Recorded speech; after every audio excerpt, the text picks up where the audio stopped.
చివరికి ఆయన ఇల్లు కట్టుకోలేదన్నది ప్రచారం చేయడం దగ్గర నుంచి జగన్ పదే పదే కాన్సన్ట్రేట్ చేసి కుప్పంలోనే చంద్రబాబును భయపెట్టాలని చూశాడు.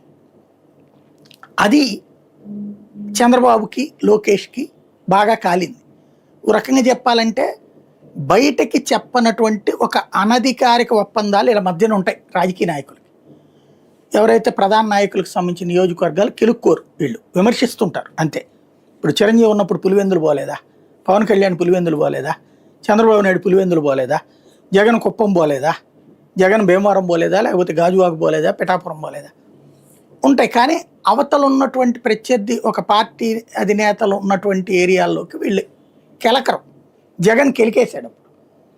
దాంతో జగన్కి తన నియోజకవర్గంలోనే చుక్కలు చూపించాలన్నటువంటి ఫీలింగ్ వీళ్ళకి వచ్చింది.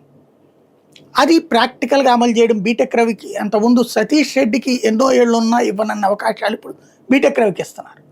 ప్లస్ బీటెక్ రవికి సీఎం రమేష్ అండ కావచ్చు, ప్లస్ గ్రౌండ్ లెవెల్లో ఉన్న పట్టు కావచ్చు. మొట్టమొదటిసారి కుప్పం చరిత్రలో ఓటర్ని పోలింగ్ బూత్కి రానియకుండా ఓట్లు వేసుకున్న సందర్భం చూసాం మొన్న. ఆదినారాయణ రెడ్డి వీళ్ళందరూ వేసిన స్కెచ్.